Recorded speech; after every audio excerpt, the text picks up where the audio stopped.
John Spear's documentary, Elstree, 1976, takes a look at a phenomenon that many of us probably heard a lot about over the last 40 years or so.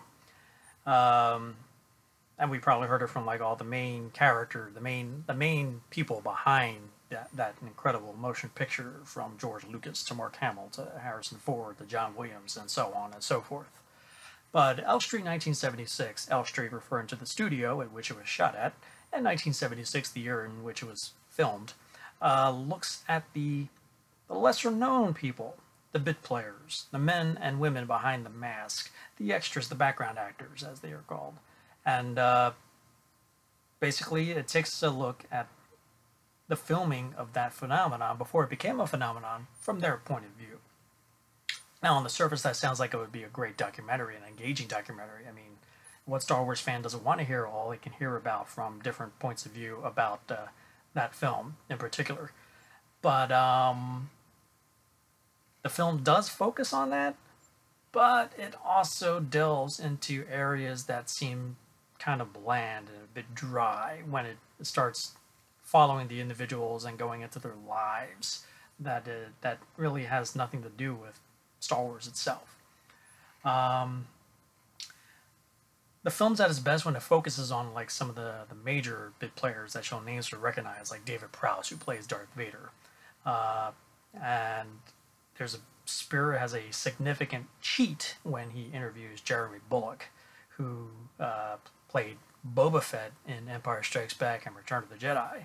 Now, going into this film, I was under the impression this is supposed to be about Star Wars, the original, 1977, nothing else. But that's cool that they got Bulloch in. But again, it was a kind of a cheat for him. And he does interview other interesting folks, like the man who played the stormtrooper who hit his head on the door, the stormtrooper who was under Ben's force influence when they were on Tatooine. These aren't the droids you're looking for. That bit, and even Greedo, and shockingly enough, they don't even address the whole who shot first, but he does address how the moment was shot itself. It's moments like that I thought this documentary was going to be about, just different perspectives on the making of this phenomenon, and it would have been like interesting, and it truly is interesting when it focuses on that. But when they start delving into the individuals' lives, it starts to become, I mean, no offense to anyone who's involved, but outside of like say David Prowse or Jeremy Bulloch, it's everything comes off as rather bland and uninteresting. It's like, and it started to be kind of dull at parts. And once they focused on stuff that is Star Wars related, okay, you got my interest. But then when you start talking about other things that really has nothing to do with Star Wars, I'm like, yeah, all right, yeah.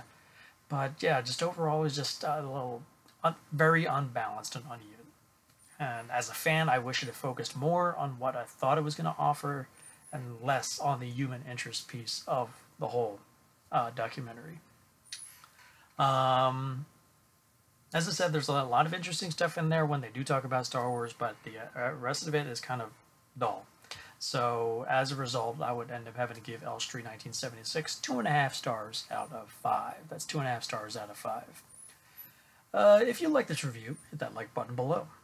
Have you heard of Elstree 1976? Were you interested in seeing Elstree 1976? Please comment below and let me know. I'm curious to find out. And if you haven't already subscribed to my channel, please do, so you can stay on top of my reviews as they come in. So until next time, may the Force be with you.